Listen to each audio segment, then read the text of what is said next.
Hi guys, good evening. So in the last session, we have seen about default gateway proxy or telnet SSH. Now today we'll go with the introduction for routing. What is routing? Okay.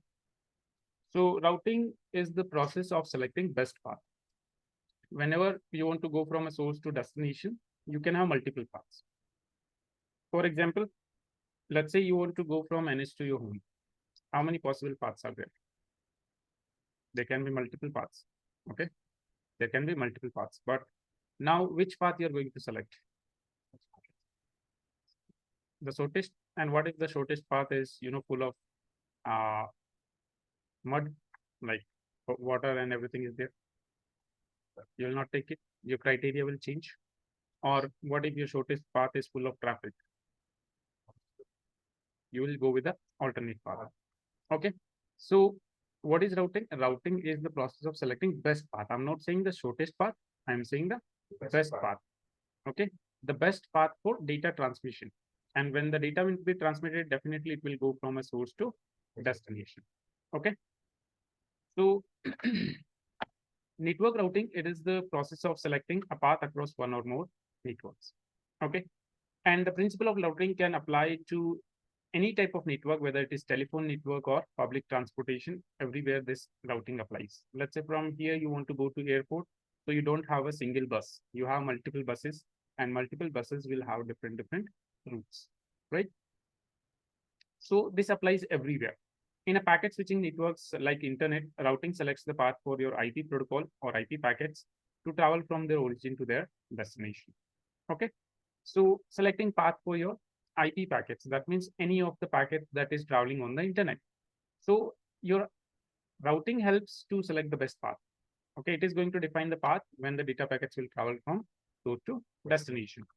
These internet routing decisions, these are made by specialized piece of network hardware, which is known as router, right? The person who drives driver. So the device that is finding the routes for you is router. Now, router is going to select a route. What is the route? The best path. The best path is known as route. And the collection of these best paths is known as routing table. Your routing table is going to collect the best routes on this. Okay, it will not have all the possible routes. It will only have what? Best routes. Okay. And what is IP? Stands for Internet Protocol, responsible for identifying your source and destination. We so right, source IP, destination IP. So that is what your responsibility of IP is, what? To identify your source and destination. Okay. And your router, it is going to inspect each packet's IP header to identify where to send them. That means router is going to make forwarding decision based on the destination IP address. Clear? Okay. Now let's talk about type of routing. So you can see this diagram here. So if we talk about type of routing, so routing is majorly of two types only, static and dynamic. This default is nothing but a special case of your static route only. Okay. Default is nothing but a special case of static route. Okay. So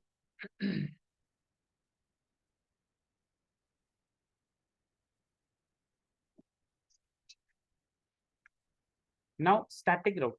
What is a static route? Static means fixed. Okay. So in the static routing, what will happen? Admin will manually configure a route for every single destination they want to reach. Okay. So if you want to define static routing,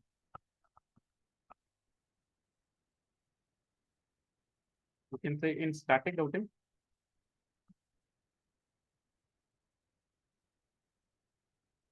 the admin has to manually configure a route for every destination network. Okay, so you have to configure a route for every single destination network. If you want to reach 10 networks, how many routes you have to configure?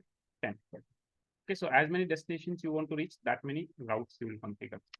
Okay. Then if we talk font size, check. This should be fine. Okay.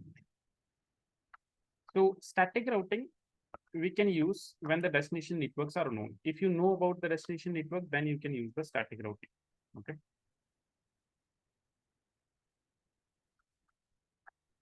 Can be used when destination networks are known. When you already know about the destination and how to reach them. Okay. Let's say if I'm asking you about some place, okay, that I want to go there. So if you know about the place, then only you will be able to tell me the path. If you don't know about it, you will not be able to tell me. Correct?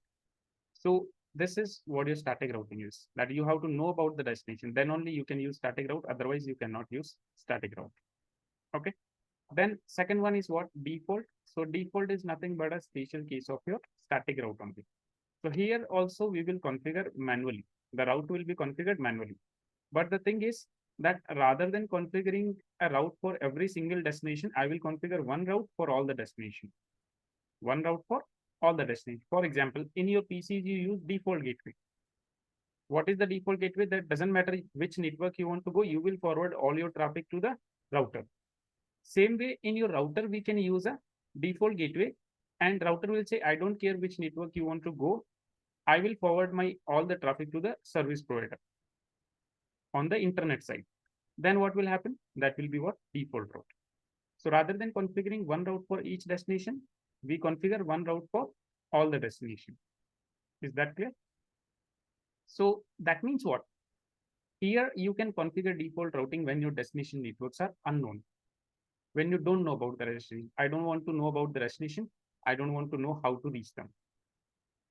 I just know that, okay, whatever the traffic will come to me, doesn't matter to where it is going. I'll just forward it to my internet site. That's it. Clear? So how you can define it? You can say default routing.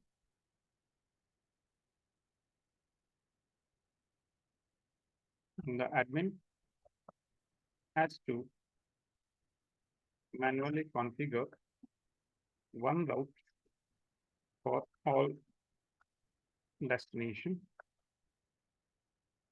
networks. Or you can say one single route for all the destination networks. Okay, and you can say can be used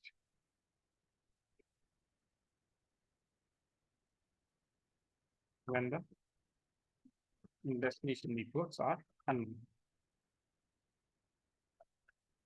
So when you don't know about the destination network, you can always go with the default routing. This is clear? Noted?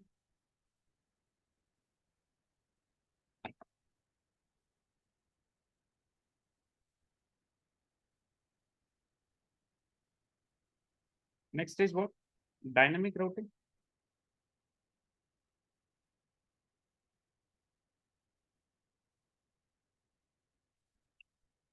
Number 3, dynamic routing.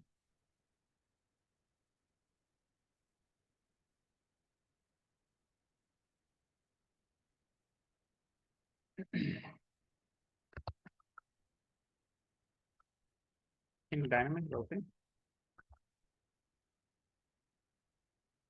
the routes are automatically calculated with the help of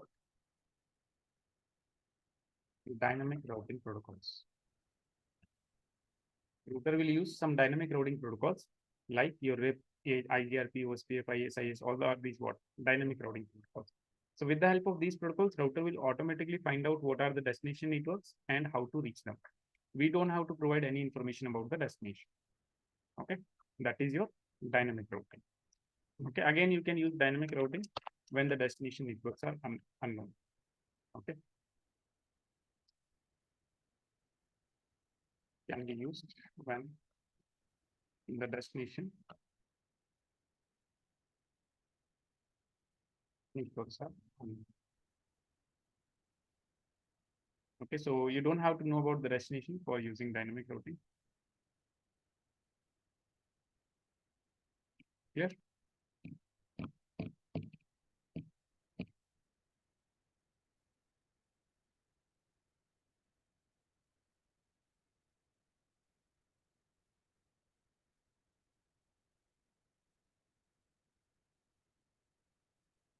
Okay.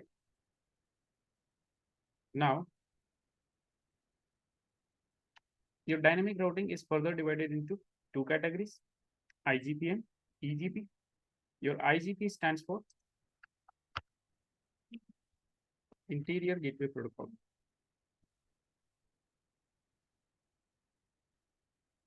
While your EGP stands for Exterior Gateway Protocol.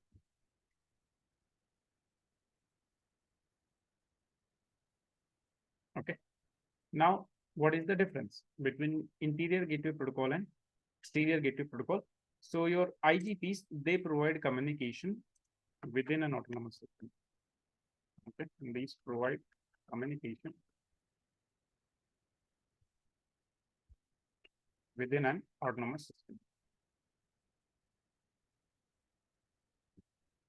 This will provide communication within an autonomous system. While your EGP protocols, they will provide communication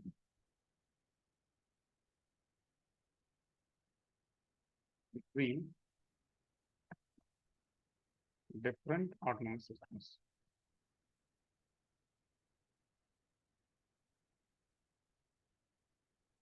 Okay. Your EGP will provide communication between different autonomous systems. Okay, then IGP and EGP, they are further divided into three categories. So IGP in three and EGP only one category. So in IGP, we have the first, okay, before that, what is autonomous system?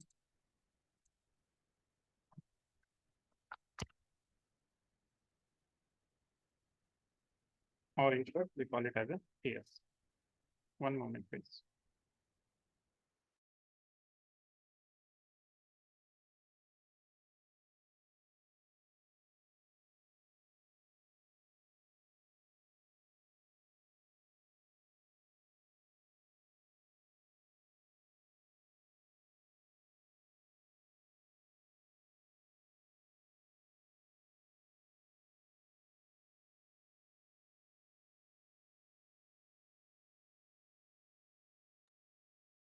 Okay, so what is an autonomous system? You can say a number of routers that are configured and managed by a single administrative domain, or you can say single organization also. So if there are a number of routers which are being configured and managed by a single organization, then you can call that as a autonomous system. So when I say single company is managing a number of routers, that means those routers, they belong to that company only. Correct? So I can say here that IGP protocols, these are the protocols that you can use when you want to have communication within a company or within a branch. That is what your IGP protocols are. EGP is what? That when you want to have communication between two different branches. So one branch is there that will be using one IGP, another branch will be there which will be using another IGP. Now the communication between them, this is one autonomous system, this is another autonomous system. So the communication between them will happen using the BGP protocol or EGP protocol, you can say, because under EGP we have only one protocol, which is BGP, Border Gateway Protocol. And why we call it Border Gateway Protocol? Because it is providing communication between two different autonomous systems. Okay. So this is IGP and EGP. Now distance vector. So distance vector protocols, these are the protocols which will majorly focus on the distance. To find the best path, they will only focus where? On the distance between the source and destination. Okay.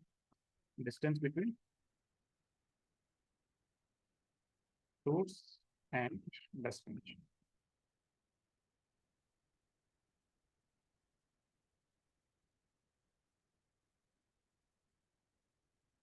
Okay. This will focus only on the distance between source and destination, while your link state will focus on bandwidth. Okay. And hybrid, it will focus on everything, because hybrid means what? Combination of two. So this has features of both your link state as well as distance. Okay. So it has features of both. So it will focus on the distance also, bandwidth also, everything it will focus. Okay. Now, in the distance vector protocol, there is a problem. What is the problem? That they will only focus on the distance. They do not check the bandwidth. So for an example, let's say, I'll take an example here that I have one router. This is my source router. This is my destination router. Okay. Then this is another router I'm having here. Now what? These routers, they are connected.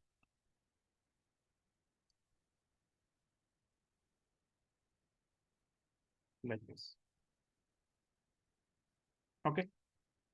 Now if I say that, okay, this is the 10 Mbps link.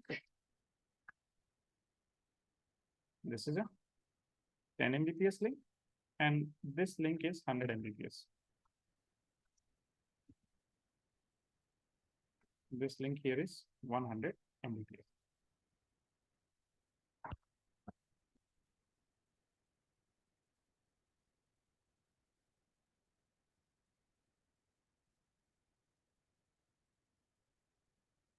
Okay. This is my source router and my destination is here. So my distance vector protocols, they will check that, okay, let's say this is my path number 1. Okay. If I say that here, this is my path number 1 to reach the destination. This is my path number 2 to reach the destination. These are the two possible paths I have. Either I can go from source to destination directly, or I can take this way to reach the destination. Okay. Now what? My distance vector protocol will check when I'm going through the first path. So between source and destination, how many routers are there? Only one. So it will say, okay, when I'm taking the path to number 1, when I'm taking the first path, I have one hope. Okay. The routers in between, they will be known as hope. So I have distance how much? One hope only. And when I'm taking the second path, how many hopes? 2 hopes. Why? Because I'll start from here, 1, 2, right? Now, which one is the shortest for me? Number 1, right? So this is the shortest for me. So I'll select which path as my best path? The first path. So distance vector protocol will say this is my best path. Correct? Now imagine I have to transfer 100 MB information. So if I'm transferring 100 MB of information through the first path, how much time it will take? Approx 10 seconds. Okay, right now don't consider that bit by difference. Okay. So right, as of overall idea, if we take, so 10 seconds it will take. And what if I go through the second path? 1 second, right? So which one is the faster for me? But still your distance vector protocol will prefer what? The first one, because they are focusing only on the distances. So this is the kind of situation that, okay, you measure the distance from here to your home. You say this is the shortest path. Okay, let's say 1 kilometer only. But the problem is what? It is full of traffic. Fully congested, full of traffic, road is completely damaged. Okay. And then you have another way, which is a highway. Now, instead of 1 kilometer, this is going around 1.5 or 2 kilometers. But this is completely empty. So if you just focus on the distance, it will take more time to you. But if you go through the highway, will take less time. You will reach faster. And in networks, what we need is speed. Right? So this is the problem with your distance vector protocol. And that is the reason that we do not use them. Neither we use RIP nor we use IGRP. Both the protocols we don't use. Both are obsolete protocols. Right now, you will not find these protocols anywhere in any networks. Clear? Then we have link state protocol. So they are already focusing on the bandwidth. So they are going to select definitely the second path only. Is that clear? Okay. Then hybrid. So hybrid is having features of both, and only one protocol is there, which is your EIGRP. So EIGRP was initially designed by Cisco. It was a Cisco proprietary protocol in the beginning. But later on, what Cisco did, they declared it open standard. Okay. So again, up till now, some vendors are there which are not implementing EIGRP. Okay, like Juniper Networks, you will not find EIGRP protocol. And even if you go to the Cisco's own security devices, so natively EIGRP is not present. You have to do some, you have to write some scripts and all, then you can configure, otherwise it is not present. Mostly you will find is what? OSPF. Okay, but again, this is completely up to the requirement and up to the network admin, which protocol they want to use. Okay, it is not like I'm saying that, okay, you don't have to use EIGRP and you have to use OSPF. It is completely up to the network admin. They will decide that, okay, which protocol they want to use as per the requirements in their organization. Okay, any of these two protocols you can use. Clear? Then if we talk about path vector protocol or EGP protocol, so we have only one protocol, which is BGP. Okay, so BGP is a protocol that you will study in your CCNP. Okay, and it will take us you around like 3 to 4 days to complete one protocol itself. Okay, because all these protocols in depth you will be studying. If I talk as per CCNA syllabus, so in your CCNA syllabus we have your static, default, and only OSPF. Okay, and even your OSPF is only single area OSPF. Okay, only this is available.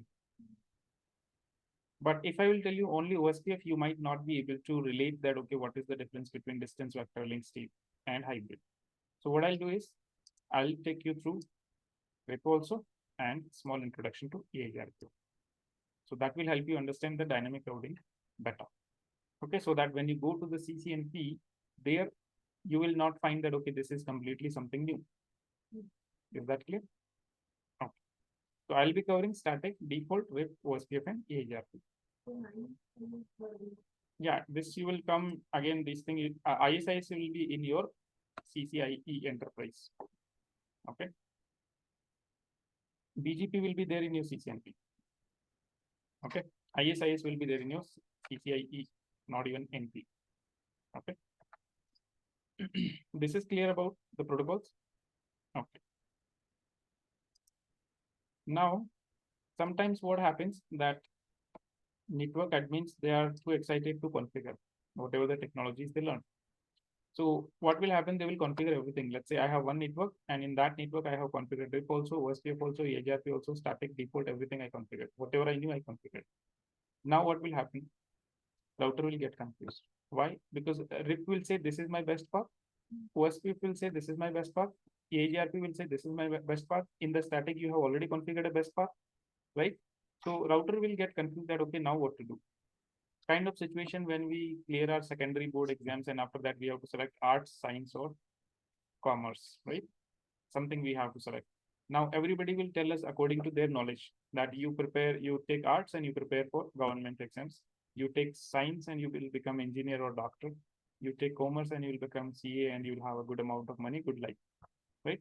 So everybody according to their knowledge, they will give you suggestion. But again, what do you have to do? You have to pick one, because you cannot do all three, all the, like, you cannot go with all the options all at once, right? So now what to do? How would you select? That means you will, first of all, you will use certain criteria. See, it is not always the case that you have to go with what you like. Sometimes what you don't like is also good. And sometimes what we like is not good, right? Engineering. Most people like, but nowadays not really fruitful, right? So that kind of thing is there. So it is not always the case. We must have a criteria for comparison. Okay. Whenever we are thinking about anything, it is not just about, protocols or, let's say, our day-to-day decisions also. You must have a criteria for comparing. Okay. So for examples, what is the technology you want to learn? Sometimes we say that, okay, I'm interested in this thing, but at least you have to check, do I have a career in this? Do I have a career in this? What is the scope? Okay. Maybe there are abundant jobs available. What is the package? Because that is eventual goal is what? Money, finance, right? So we have to look for it. Because if we want a good figure, then we must have a good field first of all. Our field must be good, and then we must be technically very strong. Okay, students will get placed at 18 LP, 14 LP, but they have the knowledge. And from the same classroom, what will happen? Students will get pleased at 3 LPA, 4 LPA, right? So we must have a criteria. Same way, router also must have a criteria. Router also should have a criteria that, okay, now which one to use. So router uses a criteria that is known as what? Administrative distance. This is known as what? Administrative distance. So what is this administrative distance? In short, we call it as a AD.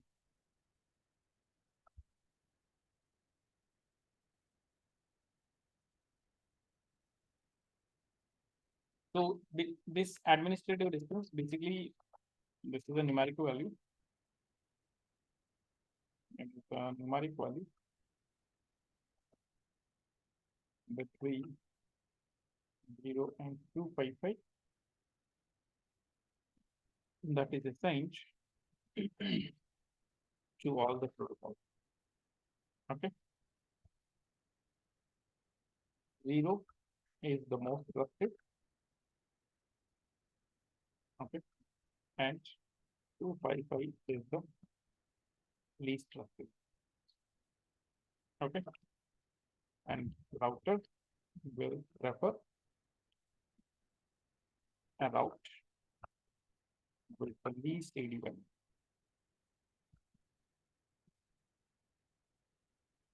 Router will always prefer a route with the least AD value. Okay. This is clear. So that means to each protocol, like for static, the AD value is 1. For default, the AD value is 1 because static and default not different. In the dynamic, if you talk about RIP, it is using 120. Your OSPF using 110. Your EIGRP using 90. Okay. So like this, we have AD values assigned to each protocol. So now let's say now some admin configured RIP, EIGRP, OSPF, everything in one router.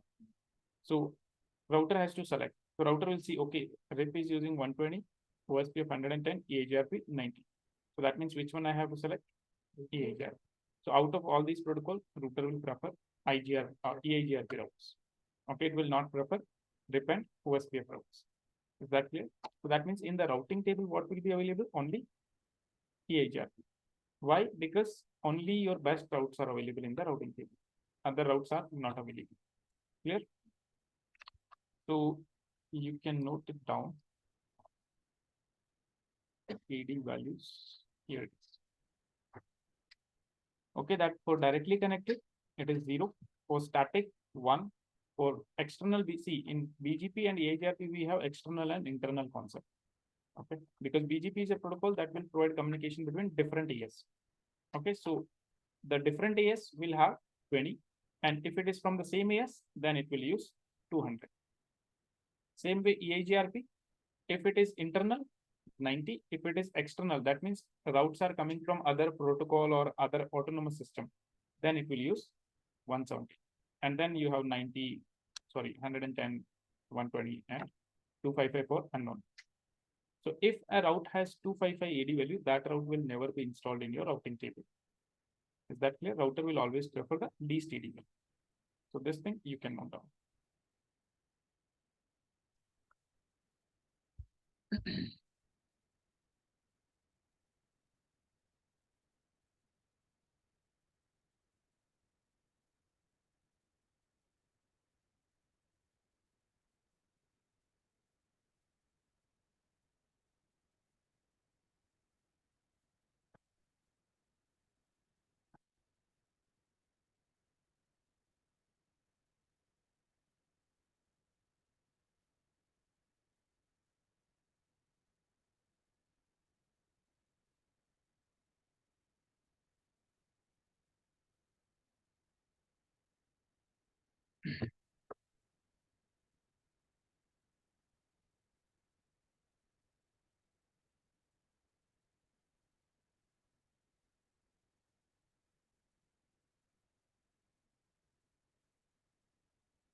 Noted.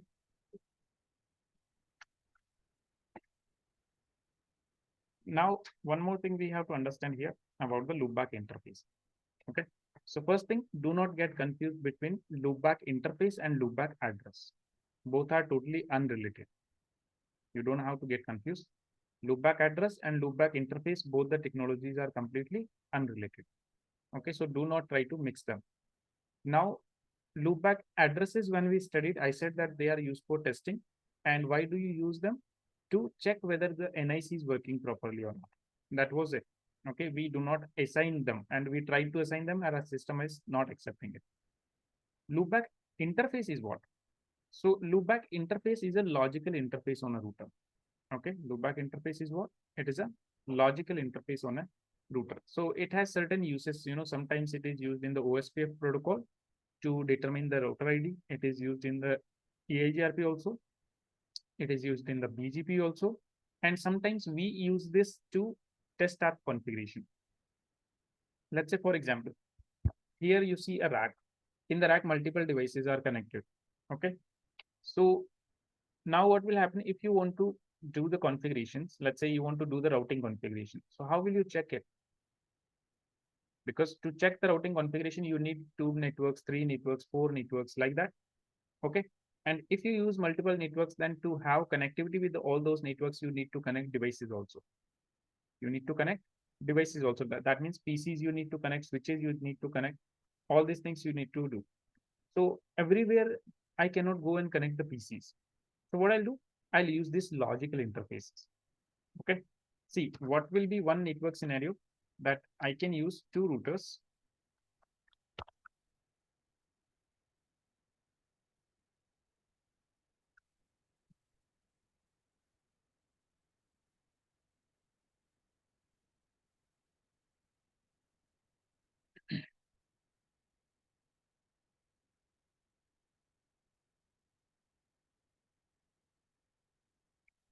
Okay, consider here that I have one router, I have another router.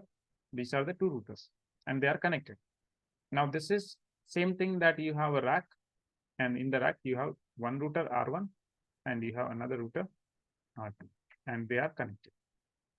But now if I want to test my routing configuration, I need more than one network. I just cannot test it with one network only. So let's say this side I will use one network. So what I'll do, I'll connect switch here. I'll connect a PC so that this router I can try to ping this PC, or from this PC I can try to ping this router. I can check the configuration, whether my routing configuration is okay or not. But everywhere I cannot go and connect like this. So what I'll do, rather than using these physical interface and physical networks, I will go with the logical interfaces. So logical interface means what? First of all, there is nothing physical. Logical interface means what? Not physical. Or you can say this is virtual. Correct. So now what will happen? First of all, let's understand what is the problem with physical interface. Okay. The problem with physical interface is what? That they will have a port. In the port, there will be pins, right? There is a possibility this port might get damaged. Or if I'm not careful enough, these pins might get damaged. Or if the cable that I'm connecting here, the cable is also going to have a connector. The connector might get damaged. The cable might get damaged. That means due to any reason, my port might go down. There can be any reason, but my port might go down. So like I was telling you that in OSPF, we use it for router ID. What is ID? Identification. So in OSPF, what happens? The routers are identified with their router ID, not with their IP address. Okay. So if I'm using this interface IP address as my ID, what will happen? This interface is down, my ID is down. If my ID is down, I will not have communication, right? So if I'm using loopback interface, there is no physical port, no connector, no cable. That means there is nothing that can lead it to go down. So that is the reason that your loopback interface, they will never go down. And if they will never go down, my ID is never down, and I will always have unrestricted communication. Okay. So your loopback interfaces, they are logical interfaces. Other than being logical, they completely function like a physical interface. Okay. Just The difference is they are logical. You cannot connect a cable there.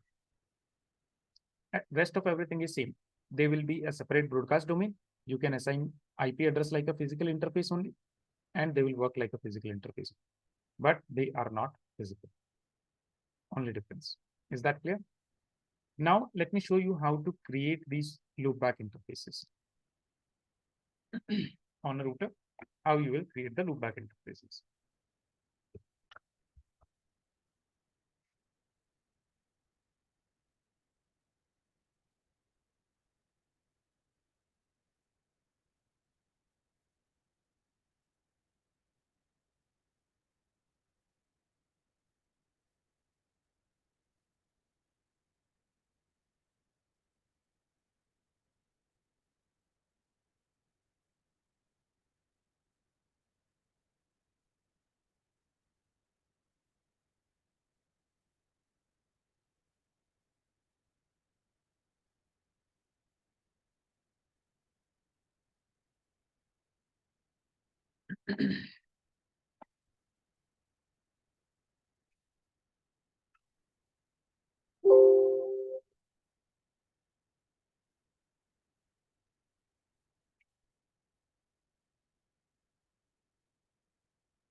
So I'll take two routers.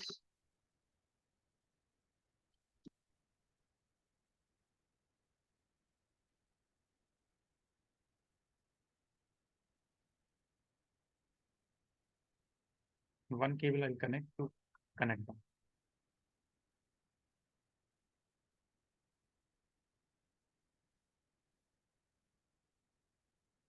Now, since only one cable is there, I can configure one network here, which is, let's say, something like 192.168.12.0/24.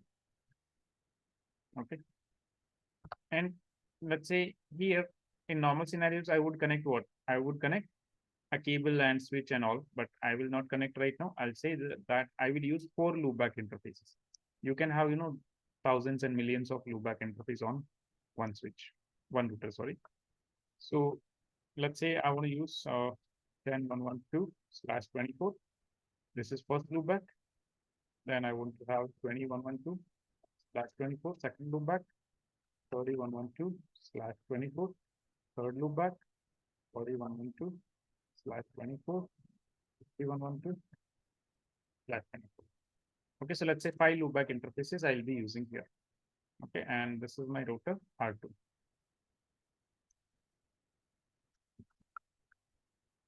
This is R2, this is R1.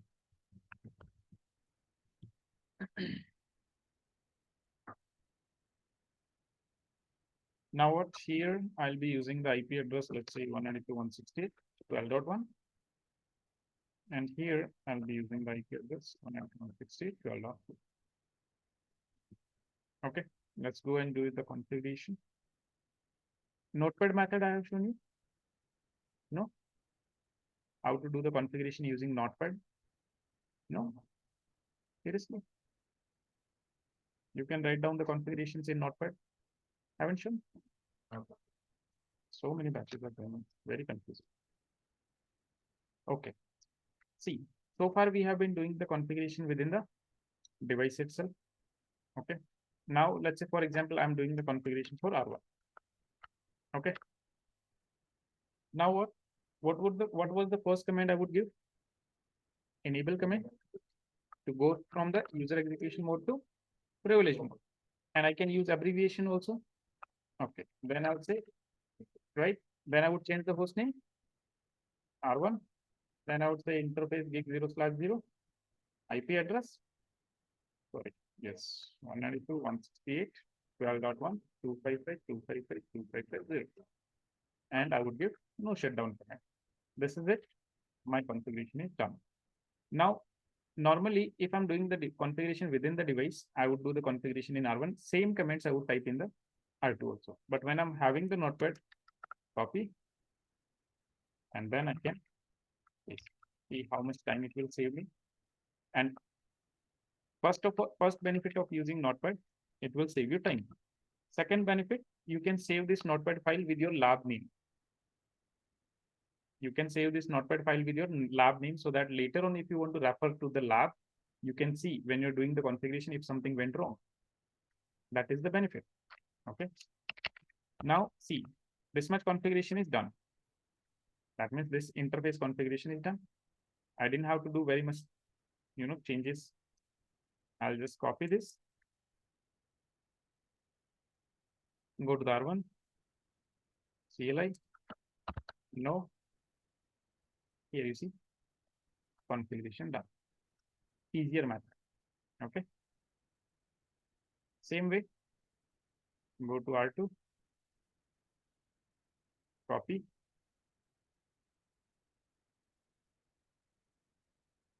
In the R2 CLI. No.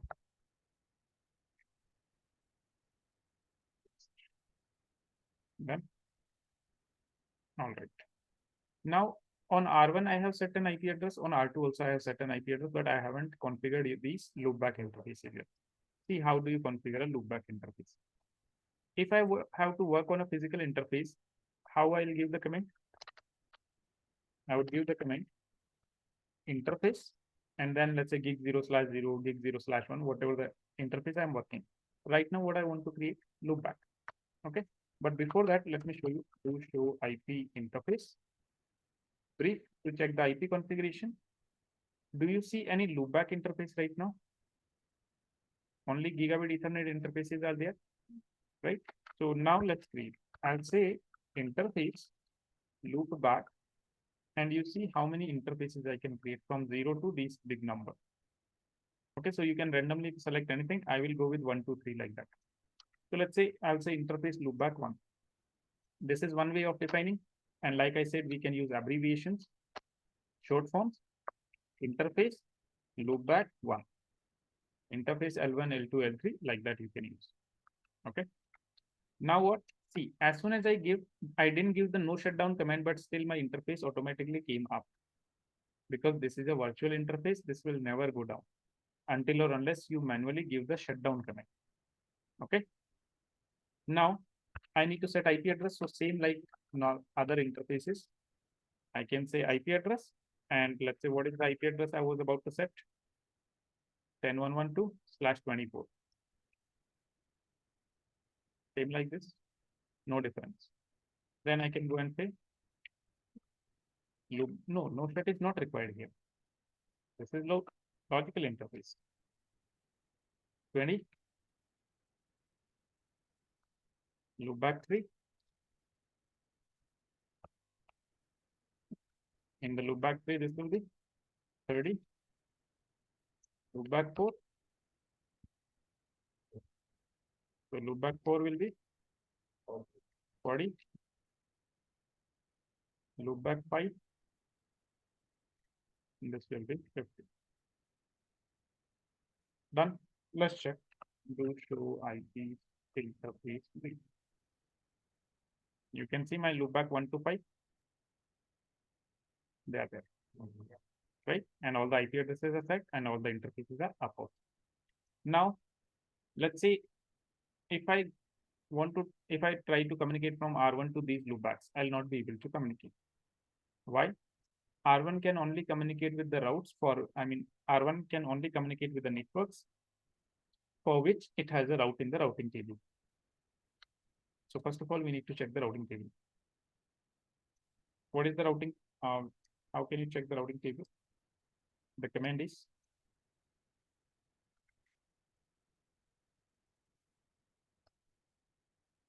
show IP route. Show IP route.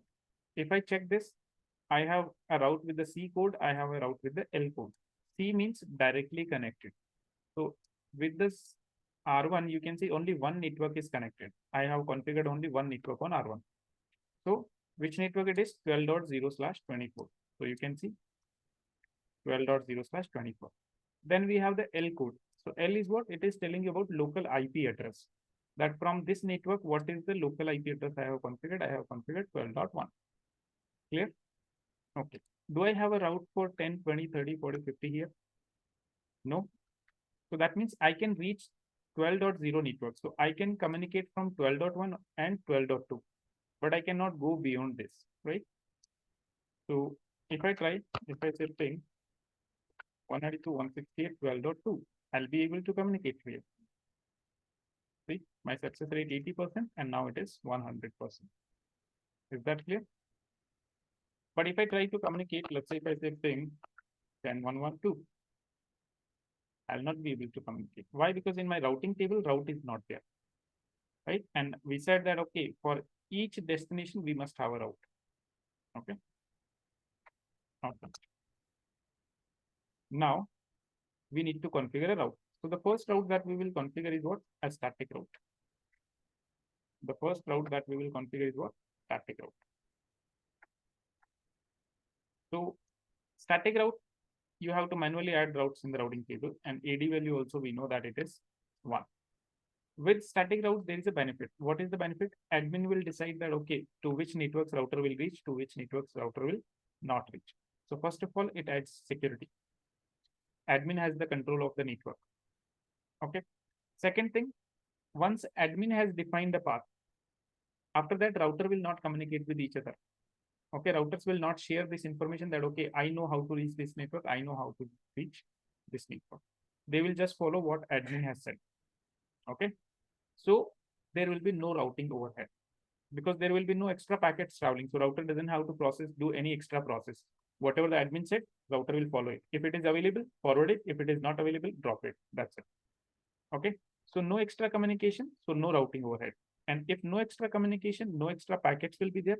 That means low bandwidth uses will be there. Between the routers, bandwidth uses will be low. Only what traffic you are transferring, that traffic will go. Other than that, routers will not generate any extra traffic. Is that clear? And there is a disadvantage also. What is the disadvantage? That if you talk about a large network, okay, let's take an example. 1, 2, 3, and same like this, 100.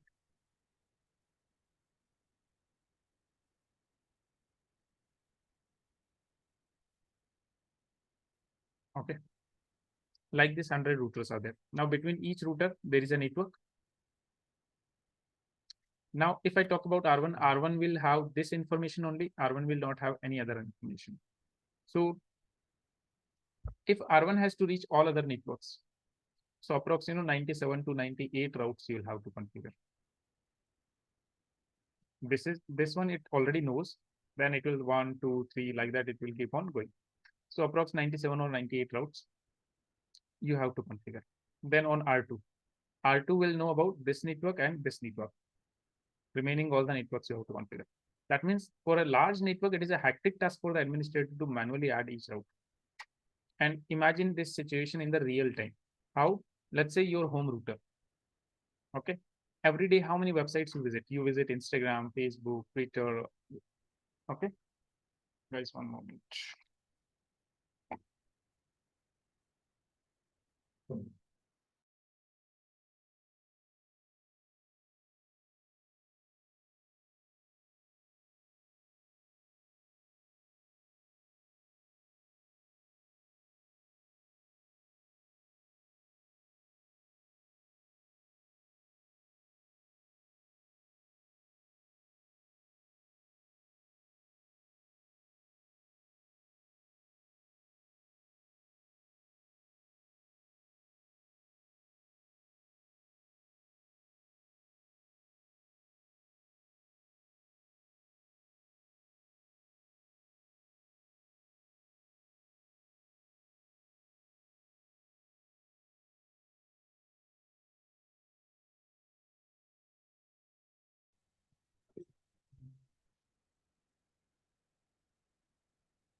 Okay. So what I was saying is that for a large network, what will happen? That it will be a very hectic task for the admin to manually add each route in the routing table. Okay. So this is one thing that you have to configure hundreds of routes. And I was talking about real scenarios, that how many websites we are visiting every day. Okay, you visit a lots of websites. So if you don't have, dynamic routing, or if you don't have concept for default routing and all, then what you'll have to do, you'll have to add a route for every single website you are visiting. Do we add it? No. Okay, because every day there will be a new website. And if you want to visit a new website, first of all, you must know the IP address of that website, and you must know how to reach it. So in static, this is not really a possible. This is not really possible.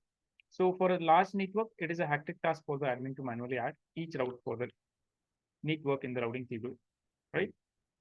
Then the admin should have very good knowledge of the topology. If a new admin is coming, then he had to manually add all the routes so that he has very good knowledge of the routes of the topology. What does it mean? Let's say you go to an organization. Okay, you go to an organization. So what will happen? The organization will already have their network setup, and before you, some admin was there, and you don't know how the admin has configured all the routes. You don't know how the admin has configured all the routes, how he is transferring the information from source to destination. Okay. So first of all, if you don't know it, then you want to add anything, you want to change anything without knowing the topology, you cannot do anything. You want to troubleshoot, again, you should have a very good knowledge of the topology. So either you have to break your head into the topology that the guy has created, or what you have to do, you have to redesign the network by yourself. Then only you will have very good knowledge. So again, this is also not a good thing for the organization. Organizations, they will never let you to change the topology, because if you want to change the topology, you have to bring your entire network down, right? So this is the scenario. Now, how do you configure a static route? So to configure a static route, you use the syntax IP route. Then you have to give network ID, subnet mask, and next hop. This network ID, this is the network ID for your destination, which network you want to reach. Same way, this subnet mask, this is your destination subnet mask. Next stop address. Now, what does it mean with the next stop address? Understand. You have routers. That's it, like this. And this side you have a network, let's say 10.1.1.0/24. Here you have something like 192.168.12.0/24, and here you have 192.168.23.0/24. So here you're using the IP 12.1, here you're using 12.2, 23.2, 23.3, and let's say this is something like 10.1.1.3. This is R1, R2, R3. Now on R1, you want to configure the route that I want to reach this network. Okay, the 10.1.1 network. So what you will do, you will say in the network ID portion, you will say 10.1.1.0. Subnet mask here was what it is? 24. So 255.255.255.0. Now what you have to select? You have to select the next hop address. So next hop means what? Hop means router. Next means what? Just the next one. So when R1 wants to share any information with this network, R1 will share the packets this side. So from R1, just the next, okay, it is saying next, it is not saying next to next, no, only next. So it will say that it has to forward the packets this side. So what is the IP address available on the next router? 12.2. Doesn't matter this network is beyond 2 networks, 10 networks, or 100 networks. Your next stop will be just the next router. Your next stop will always be just the next router, not beyond this. Okay, simple thing. This guy has to forward anything to anyone, doesn't matter. He will just pass it to the next guy. After that, this is not his headache. Okay, this is not his headache. Welcome movie, I believe all of you have seen. Remember Welcome? No, Akshay Kumar, and that movie is there. In the ending, there's a scene. They are passing some ball, right? Why they are passing? Once you pass, you are free from the headache. Okay. Have you seen the passing game? I don't know if you have played or not played. If not, then just leave the example. Will not use it. Okay. The thing is, all you have to understand is that you just have to forward the packets to the next router. After that, we don't care about it. After that, we don't care about it. So now once you pass here, now this guy has to think that, okay, where to send it. Our job is we will forward here. Same like that, I want to reach any website, I will forward the traffic to my service provider. After that, I don't know. This is my service provider's responsibility to provide the communication. Clear? So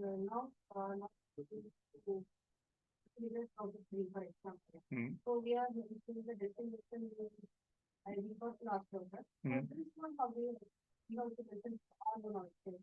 Where? How? How? What are you trying to say? We are communicating from R1 to R3. So then that means on R3 also you'll have to configure this network. On R3 also you have to say that how to reach this network. So again, destination will be this network, subnet mask will be 24. This guy will forward this side. So for him, the next stop will be this. Two-way communication. Otherwise, you will send the request, reply will never come. So for overall this is the problem with the static routing only. In static only, you have to configure like this. Otherwise, in dynamic, you don't have anything. Is that clear? Got it? What will be the next stop? Just the next router. Okay. Other than that, we don't care about. Clear? So now let's configure here.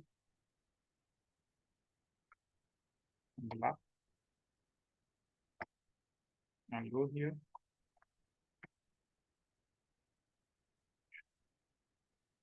So on R1, I will configure a route.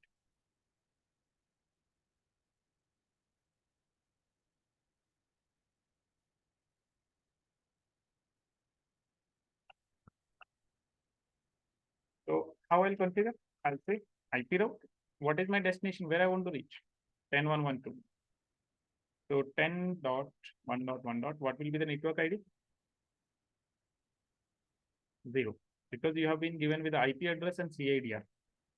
So /24, last octet host, last octet 0, network ID, last octet 255, broadcast address. So this is 0, subnet mask 255.255.255.0, and then you have to give next hop address. Now R1, when it wants to communicate, it will forward the information where? This side. Who will be the next hop? 12 dot. Okay. 192.168.12.2. Now check the routing table, do it to IP route. So you see this time I have a route with the S code. Earlier I had only C and L, but now I have a S also. S means what? Static. Okay. And this static route, it says that, okay, if you want to reach 10.1.1.0/24, you can go via 12.2. Now I have a route. And now if I try to communicate, so I'll say do ping 10.1.1.2. We have communication. What about 20.1.1.2? We don't have route. There is no communication. Right? See? Here dot means what? Failed. Exclamation means success. Okay. No communication. Now I have to define a route. So I'll say IP route.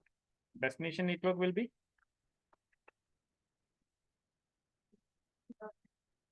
20.1.1.0. Subnet mask. Next hop address 12.2, right? So again, you got the communication. And here you see, with the help of loopback interfaces, I'm testing my configuration also, that my routing configuration is proper or not. So if I'm having communication, that means my configuration is proper. Clear? All right. Now, if you see, doesn't matter, I'm going for 10, 20, 30, 40, 50, anybody I'm going, my next stop is always what? 12.2. So why not I say that, okay, for any network, go to 12.2. Kind of situation, let's say I'm a new guy and somebody comes to me asking that, okay, hey, I want to go to Delhi. Now, do I know exact route for the Delhi? No. So what I can say, simplest thing, go to airport. After that, it is airport sided. They will give them the ticket and they will pass them to Delhi. Somebody is coming to me and saying, I want to go to Malaysia. What I'll say? Airport. Somebody is coming to me, I want to go to, let's say, UP or Himachal or Jammu, anywhere. What I'll say? Go to airport. So my responsibility is I will forward all traffic to airport. Now it is airport responsibility. Same thing. Here I will configure one route. Doesn't matter where you want to go. Go to this guy. This guy will take care of it. Is that clear? That will be what my default route. Okay. So if you want to understand default route, this is default route.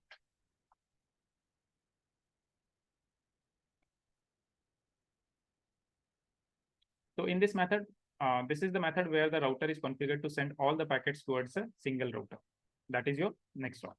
It doesn't matter to which network the packet belongs. It is forwarded out to the router, which is configured for default routing. Okay, and it is generally used for stub routers. What are the stub routers? The router which are only having only one path to share all the information. Same like R1, having only one path to reach 10, 20, 30, 40, 50, right? So in those kind of scenarios, we use default route. AD value, because it is a type of static route only. And you can see the configuration also, IP route, same command is there. Okay, see here. So how do you configure the default route? You say IP route. Now, do I note the network? I don't want to specify any specific network. I don't know about the network. My network is unknown. Same way, my subnet mask also unknown. All I know is where I will send next hop address. So in your default route, your destination network and destination subnet will always be 0. Okay, only next hop you have to give properly. Now see, if you check, do show IP route. Do you see any route for 10 and 20 we have? Do you see any route for 30? 40? No. 50? No. We have one route S star. S means what? Static. Star means what? Candidate default. So basically, this is not default route. This is static default route. Okay, we call it default route, but it is actually static default route. That means special case of static only. Okay, in static we provide network and subnet, but here we say that okay, both are unknown. That's it. Only special condition. Now see, we will have communication. Do thing. Then already have a route. 30.112 having communication. 40.112 having the communication. 50.112 having the communication. This is clear. This is your default route. Any doubts? Okay. So today you can perform static routing and default routing. Now let me show you how you will access the lab. Okay. So for that,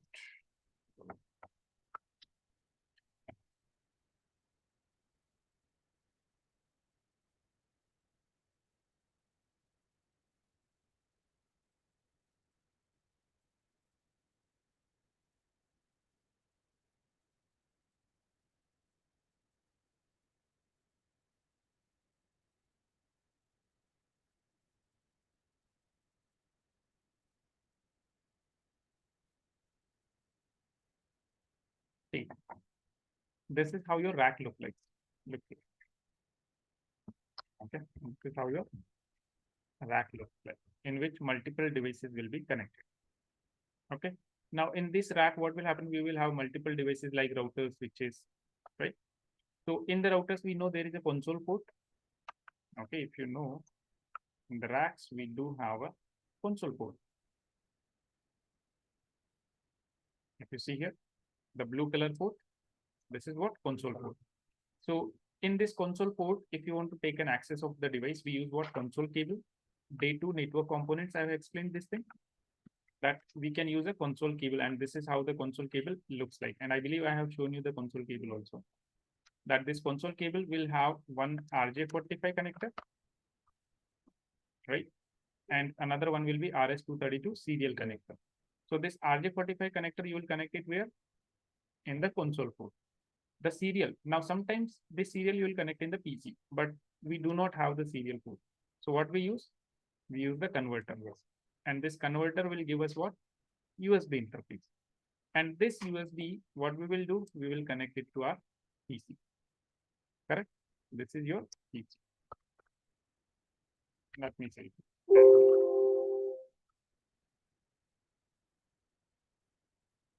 Okay. Once you connect it to the admin PC, what will happen? You have to do what? You have to open the device manager. In the device manager, you will find something called as ports. Like this is how your device manager will look like. And in the device manager, you will have this information about the ports. Okay. And in the ports, you will find here a COM port number. In the ports, it will show you that this is the communication port. Once you connect this cable into your device, automatically this will start reflecting. You don't have to do anything. You just connect the cable, okay, and this will automatically start reflecting. Okay. Once this is reflecting, I came to know that, okay, this is the COM port number 6. What I'll do, I'll open a software like PuTTY. This software I'll open. In this software, I will select here serial. You see here, I will select what? Serial. Once I will select here serial, then it will ask me this serial line. So in this line, I have to give the COM port number. So 4 or 6 or whatever you see, that port number you will give. Speed here, you have to keep 9600, and then you have to click on open. Once you click on open, what will happen? You will have access to the device. Direct access. So overall process is what? That you connected your console into the device. USB you connected into your system. After that, you check the COM port number. In the COM port number, whatever the COM port number was there, you open PuTTY, selected serial, gave the COM port number, speed you gave 9600, and you clicked on open. Once you click on open, you have the access to the device. But this is how you take single device access. But in a rack, if you see, multiple devices can be there. Now what to do? So if I have, 8 devices, 10 devices, then how many console cables I will need? 8 or 10? That many ports I don't have in my laptop, right? So what we are going to do, we are going to use something called as terminal server or access server. Okay. So if you want to see how it looks like, let me show you.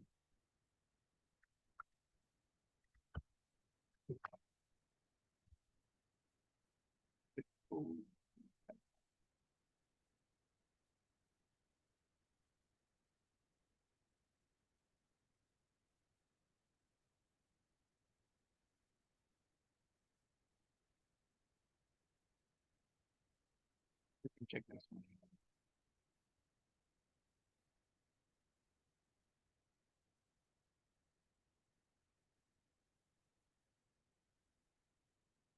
Or I have a battery somewhere in this one.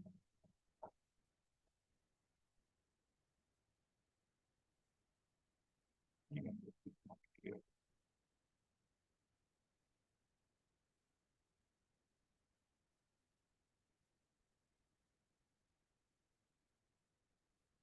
Also not clear.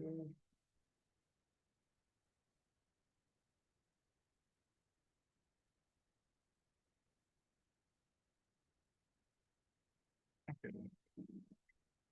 Go with this one only. Okay, this is how it looks like.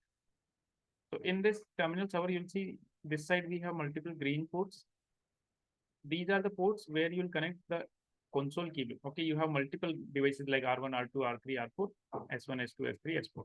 Ports, which is 4 routers, let's say. So each device will have a console.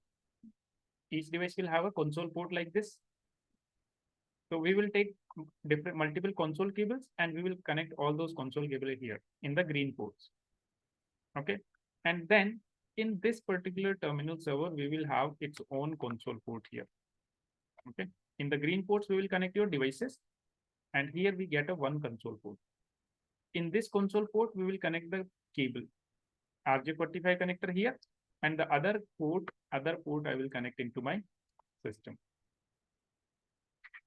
Okay. So see here. Now here what I'm trying to do is that these 8 devices, they are having console and these all consoles are coming into the green ports. Then from the console port of the terminal server, I'm taking the connection into my laptop.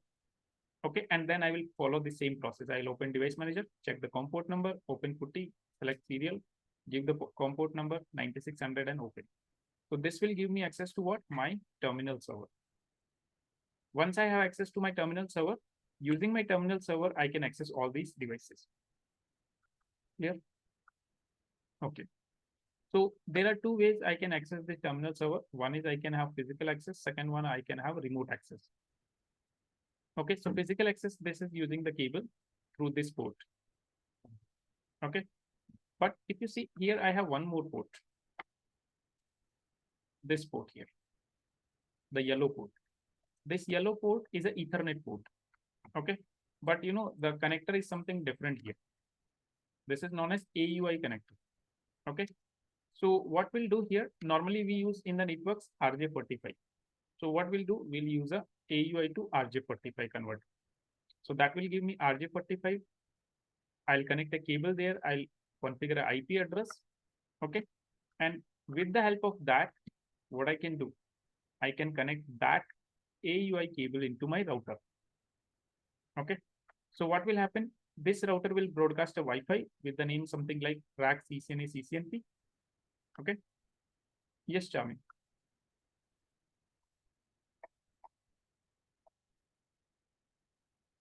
Okay. So this will broadcast a Wi-Fi with the name rack CCNA CCNP, and the password for that Wi-Fi is what?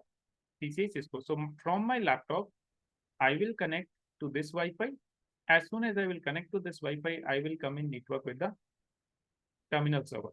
Now I can use Telnet. So for accessing using Telnet, again, what I'll do, I'll open PuTTY. Instead of serial, I will select other. And here you see this side already Telnet is there. So instead of serial, I will select other, and here already Telnet is there. I will give the IP address of the terminal server, which is in our case 1.1.1.6. We will give the IP address and Telnet port number is 23. So I'll give the telnet port number 23 and I'll click on open. Both ways I can take an access. Now, once I have access to my terminal server, it will show me a banner. In the banner, username and password information it will provide. As soon as I take access of my terminal server, I will get this banner. In the banner, it will say that this is the username, this is the password for login. Because here we have used username and password to secure it. We have to authenticate it. So username will be CCI, password will be Cisco. Once you give username and password, you will get a prompt like server rack. So in here, you can give the command show host. Once you give the command show host, it will show you about all the devices that are there, like R1, R2, R3, R4, S1, S2, S3, S4. You want to switch to any of the device, you will just type the device name, nothing else. Simply just type the device name here. Okay, see here. Let's say when I gave the show host command, I came to know that, okay, R1 is there, R2, R3, R4 is there, S1, S2, S3, S4 is there. So I just type the name of the device, R1. So I will get into the device. Okay, let's say R1 configuration is done. Now I want to go to R2. So I'll press the key Alt Control 6. Then I'll leave the keys and then I'll press X. Then I'll go back to where my rack. Then I can say R2 and I can go to the R2. But sometimes we get a problem like this. We get an error like this. That trying this R2 and sometimes it will say that not allowed or not allowed to connect. That kind of error it will give. So it will show you some IP address. Along with the IP address, it will show you a port number. So what you have to do in this port number, the last 2 digits, these things you have to take and you have to say clear line and these last 2 digits. So like right now 01, so you'll say clear line 01. If it is 02, clear line 02. Okay. And then after again, you will go and say R2 and you will get access to the device. Now, why we have to clear these lines? Because on device, one console port is there at a time, one user can take access. So one time you take an access, the line is already in use. So you have to clear it. That is the reason. Clear? So these are few commands that you have to take care of it. One is that how you will check the devices. So show host. Second is how you go to the device. Just type the name of the device and you are there. You want to switch between the device, Alt Control 6 and X. And if you are getting error, clear line and the last 2 digits. This is what you have to take care of.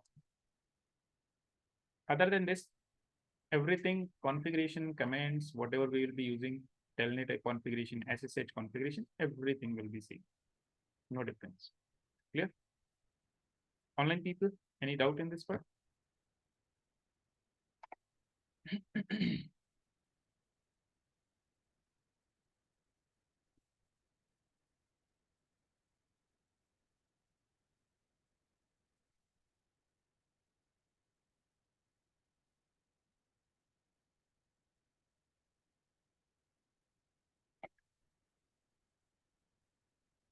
All right.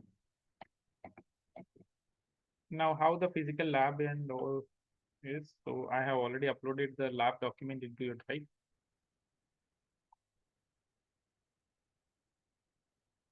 So in the document, easy. In the document, in the books folder, okay, in the document in the books folder, you're going to find it. Okay.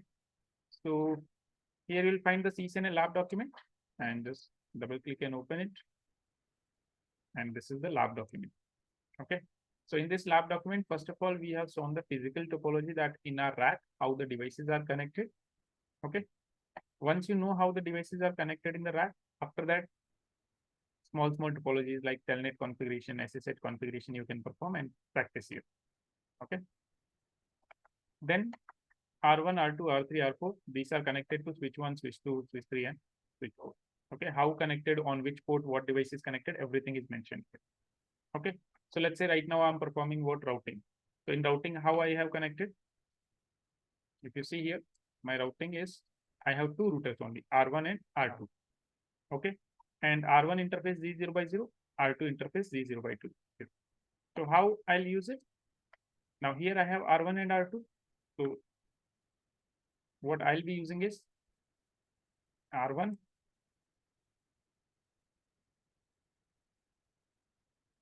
connected to R2. Just here we have a switch in between. That is the difference. Okay, and we know that switch connect multiple devices in the same network, so won't be a problem. Either you consider the switch or not consider the switch. Just configure these two interfaces with the 192.168.12.1, 12.2. On R2, you can configure the loopbacks and you can practice your routing. Okay, so this is how you do it. If you have three routers, R1, R2, R3, then R1 to R2 already connected, then you can use this one.